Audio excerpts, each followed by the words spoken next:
నేల తల్లి ప్రసవించిన ముక్కు పచ్చలారని పచ్చని చిన్నని మొక్కని నేను. పొగరెక్కిన కళ్ళతో అటుగా వెళుతున్న ఆంబోతు అడుగెల్లా తొక్కేసింది. కుయ్యో మొర్రో అని కుత్తుకెత్తి మొత్తుకొని నేల తల్లి ఓదార్పుతో నన్ను నేను విదిల్చుకొని మళ్ళీ నిలదొక్కుకున్నా.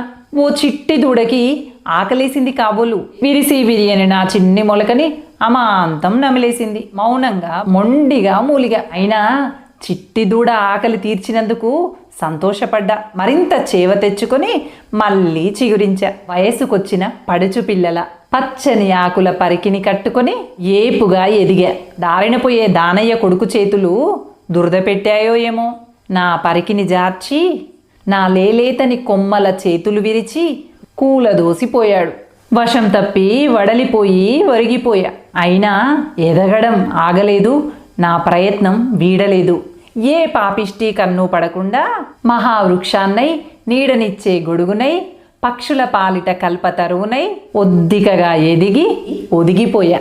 ఇక గండం రాదని నాకు జీవితం ఉందని ముచ్చటపడి మురిసిపోతున్న తరుణంలో వచ్చాడొక కరడుగట్టిన నరాంతకుడు. చేత వేట గొడ్డలి పట్టి నట్ట నడుమన నిట్ట నిలువున నరికి పాలు కారుతున్న నా తనువును నరాంతక పాదాల కింద తొక్కి చీల్చి ముక్కలు చేసి ఖండాలు కోసి పట్టు వీడక మల్లెక్కడ చిగురిస్తానోనని నా మోడుపై చిచ్చును పేర్చి నా రూపే లేకుండా నన్ను బూడిద చేసి ఆయువు తీసి నన్ను మట్టు పెడుతున్నాడు.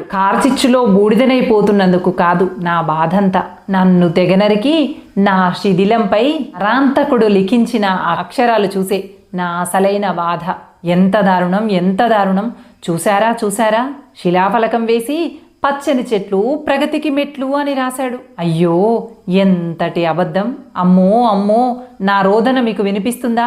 నా వేదన మీకు కనిపిస్తుందా? ఈ కవిత నచ్చిందని లేదనంటే ఎలాంటి మార్పులైనా అవసరమైతే ఎలాంటి మార్పులు అవసరమో కూడా నా కామెంట్ సెక్షన్లో తెలియజేస్తారని ఆశిస్తూ మీ కామెంట్స్ కోసం ఎదురు చూస్తూ ఉంటాను.